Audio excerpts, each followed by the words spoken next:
So they told y'all D.C. was safe, but let's look at the receipts. Welcome back. Breaking news. Fox News has confirmed the Justice Department is now investigating whether crime data in Washington, D.C. was manipulated to make it look lower. David Spunts at the DOJ this afternoon. David, what can you tell us about the investigation?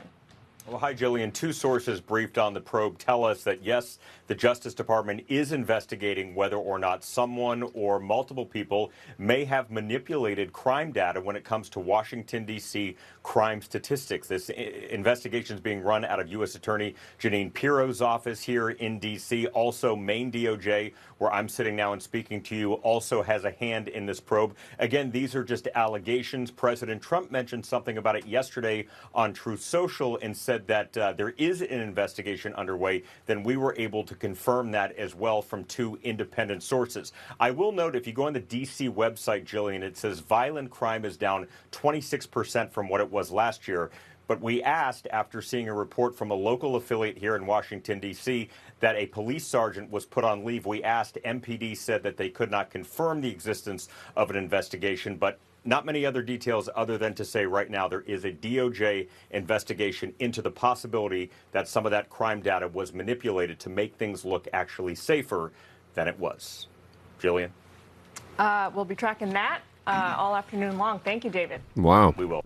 DOJ admits they're probing D.C. crime stats. Think about that. Think about how insane that actually is. For years, leaders were out here bragging, I'm sure. Crime is down. I've been seeing all of these videos pop up. Look at our progress. Meanwhile, DOJ is literally saying, wait a second. These numbers don't even look real. Hold up. Hold the press. That's not just bad math either. That's cooking the books. Man. And then you hear this from the police union.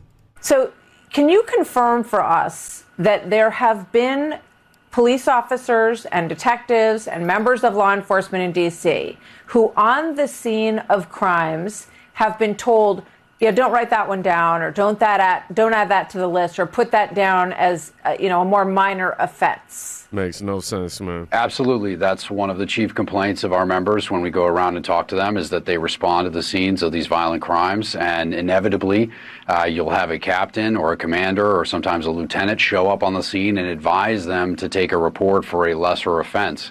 One of the things that we see them do often is sometimes there'll be a shooting or a stabbing, and if the victim is uncooperative with the police, which is not uncommon in some areas of the city, they'll be directed to take an injured person to the hospital report, which is not even a crime at all. It's an incident report. Sometimes you'll have a robbery. It'll be reported as a theft. Other times you'll have burglaries that are reported as unlawful entry or thefts. This is something that's been, unfortunately, part and parcel of the police department for some time, and we're very skeptical that these crime stats are accurate. That's extraordinary. What is the motivation? Why are these commanders or higher-ups arriving on the scene during apprehensions and telling police officers to indicate something other than what actually happened at the scene? Well, the only explanation could be to keep the crime stats down, because politically that's expedient for the police department and elected officials in the district.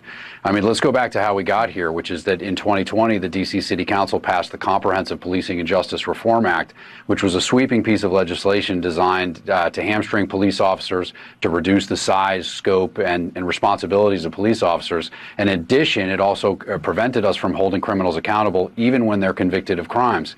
And so now here we are 5 years later, the police department with an authorized strength of 4,000 sworn members. We only have 3,180, leaving us with over 800 vacancies for the position of police officer. In order to make up for that gap, the police department uses 2 million hours of mandatory overtime to cover the demand for police officers. And so because of that, crime has skyrocketed in the district. And one of the things that we think is going on in the police department, which who knows how high up that those directives are coming from, is to make sure that these crime stats are reported in the most favorable way possible.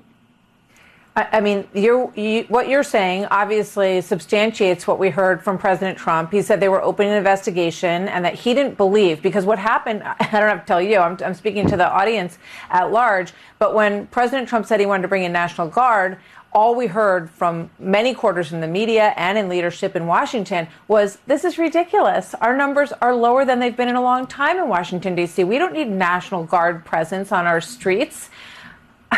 I mean, this sounds very, very egregious. This is lying to the people, the constituents of Washington, D.C., and lying to the federal government about what your numbers really are. Well, you're right, Martha. It is a crime under D.C. Code. It would be false swearing and it would be false reporting. And those are statutes in the D.C. Code that make it illegal to do that, to falsify police reports or to change the data. So if the DOJ is in fact investigating, I hope they do. And if they find that somebody was intentionally manipulating the data, they should be held accountable. It's a crime in the District of Columbia. And frankly, it's a disservice to the police department. It's a disservice to the city. And most of all, it's a disservice to the victims whose police reports are not being properly handled, and we're not dedicating the proper resources to the crimes that they've been victims of. So something needs to change here, and this is an important issue. It's a huge issue. Do y'all think anything in terms of arrests will actually happen? I mean, honestly, I'm so tired of seeing people get away with this crap, man. This right here is the smoking gun, though. You got officers being told to downgrade crimes. Shootings turned into disorderly conduct. Seriously? And armed robberies are magically being considered petty theft. Like, imagine getting robbed at gunpoint and the report says you lost your wallet. That's not safety, man. That's fraud being passed off as public policy, by the way. But if crime's so low, then explain this. Explain this for me right here. Yeah, super safe city, right? So safe the National Guard has to roll in like it's a war zone. Look, you don't deploy troops to quiet neighborhoods. You deploy them when things are out of control. And clearly things are way out of control. The paper numbers said all good, but the boots on the ground just told us the truth.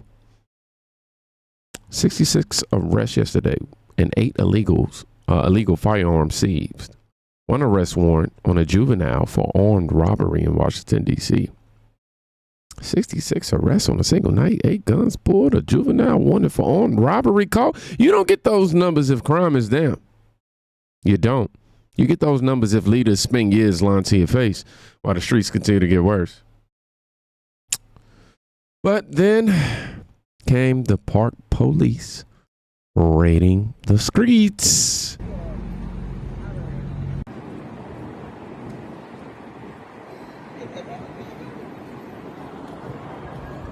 Look how peaceful that is right there.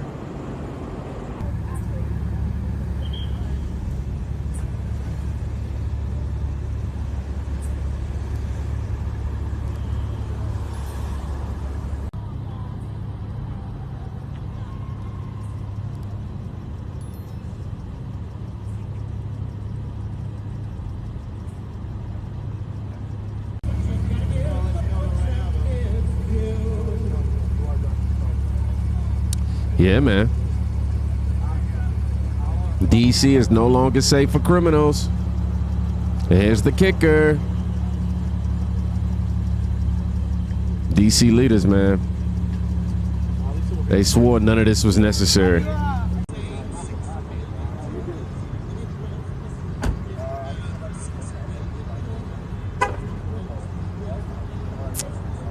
Like I said, man, the kicker is the DC leaders swore that this was, wasn't necessary at all. They said, don't worry, we've got all of this under control. Meanwhile, park police are out here doing door-to-door raids just to restore order. That's the receipts versus the rhetoric. And the receipts win every single time. But please, don't just take it from me. Listen to the people actually living there, okay? Take my guy's word for it. Thank you, Trump.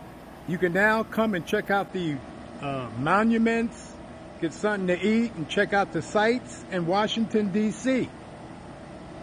and not get robbed, carjacked, or killed by somebody who looks like me. Ouch. That's a D.C. resident literally saying thank you. Now come. I want you to think about that. When was the last time locals thanked the government for sending in troops? I can't remember a time. And that should tell you everything. They were told the city was safe, but the day-to-day reality was chaos, as you see. And when order finally shows up, they didn't complain. They breathed a sigh of relief. And behind the stats, the real human cost that simply cannot be ignored. President Trump understands that in D.C., it is the minority community that is suffering. Just the other day, I said, give me a picture of all of the teens, everyone 19 and under, who were killed by gunfire. Okay? And in 2024, there were 29 of them, all teens killed by gunfire. 2025, so far, there are 19, all teens killed by gunfire. Every one of them African American. Every one of them minority community.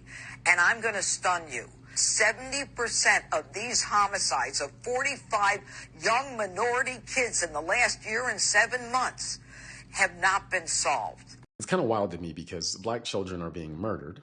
And the people that claim they want better for black people are mad about the fact that Trump is cleaning up the city. By the way, the national average for murders that go unsolved is around 40%. Now, I'm no mathematician, but 70% is significantly higher than 40%. Again, this is under a Democratic mayor with a city council that is essentially all Democrats. On top of that, here's the DC Police Union. DC crimes since the announcement of federal control versus the 7 days prior. Robbery is down 46%. ADW down 6%. Carjacking down 83%. Car theft down 21%. Violent crime down 22%. Property crime down 6%. All crimes down 8% in a week. Carjacking's down 83%.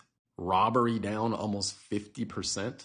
And Democrats are out in the media fighting this because, again, to them, it's not being reasonable. It's about how do we oppose Donald Trump? And whatever Donald Trump does, we have to oppose it because it's Donald Trump. There are countless people that recently would have gotten robbed, carjacked, and likely killed that have not had that happen to them due to the federal presence now operating in D.C. Just a reminder, I have a free email newsletter where I go into more detail on many of these topics. The link is in my profile. Just go to my profile, click the link. You'll see this screen here. Drop your email in, hit subscribe, and you'll be good to go. Again, this is one of the only places I cannot be censored, and it's one of the best places to get in-depth information to keep you armed with what's going on. So that's all I got for now. We'll see you in the next one. You see, he said the part nobody in power want to talk about. Families. Kids being killed in 70% of those cases going unsolved, while politicians stand on podiums celebrating historic crime reductions.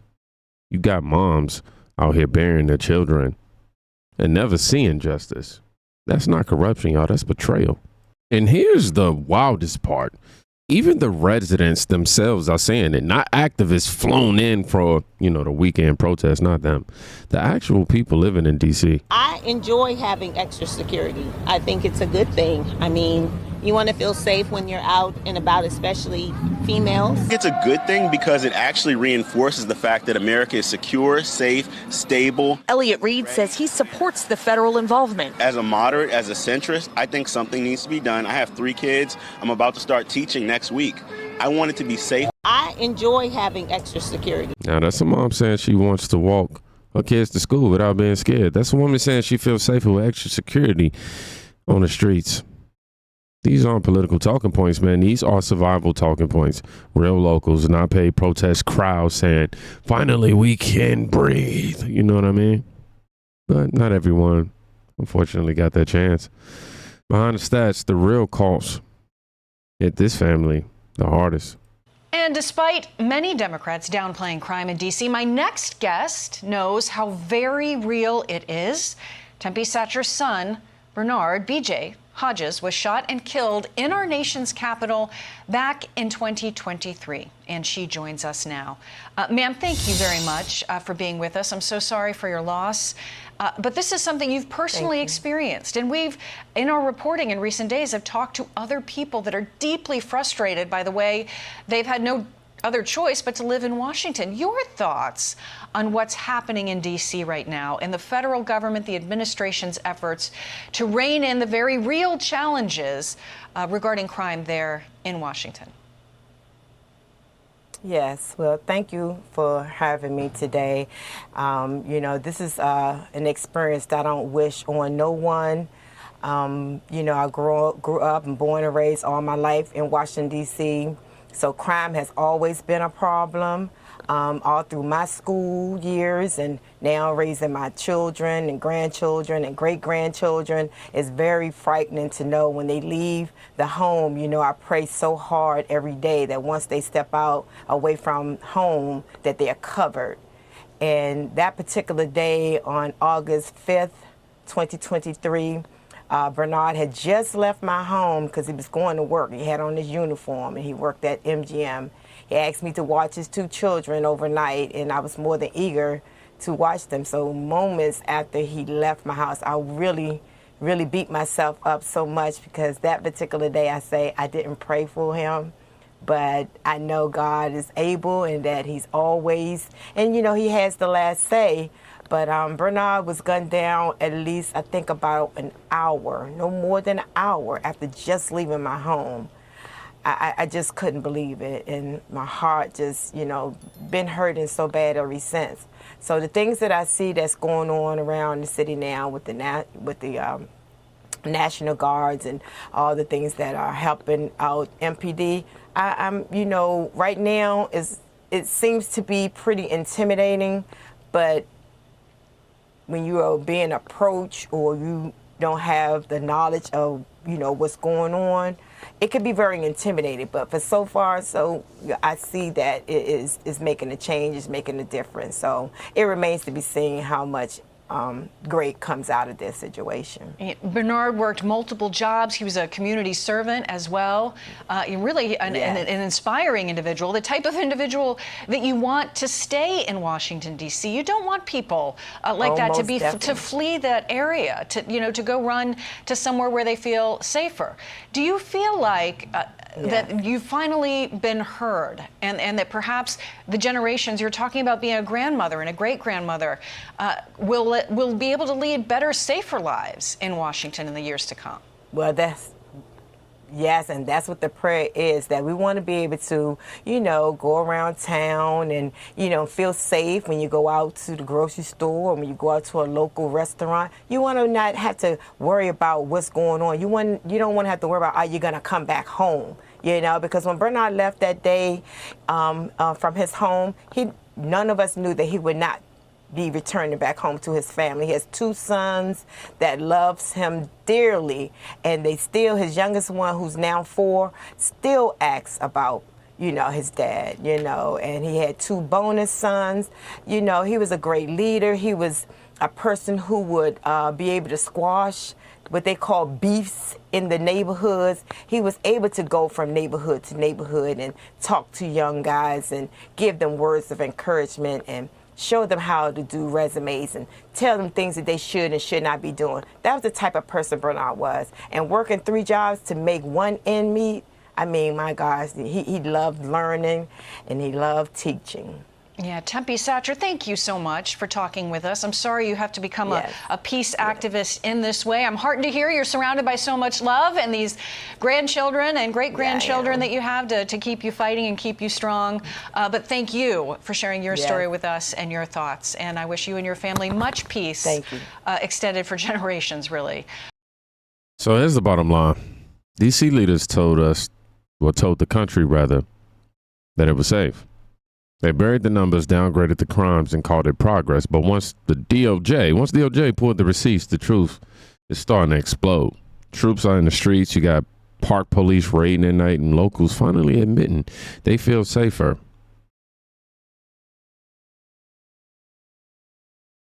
Come on, what else can you ask for? It doesn't scream. If this doesn't scream corruption, man, I don't know what does. Families paid the price and the masks off.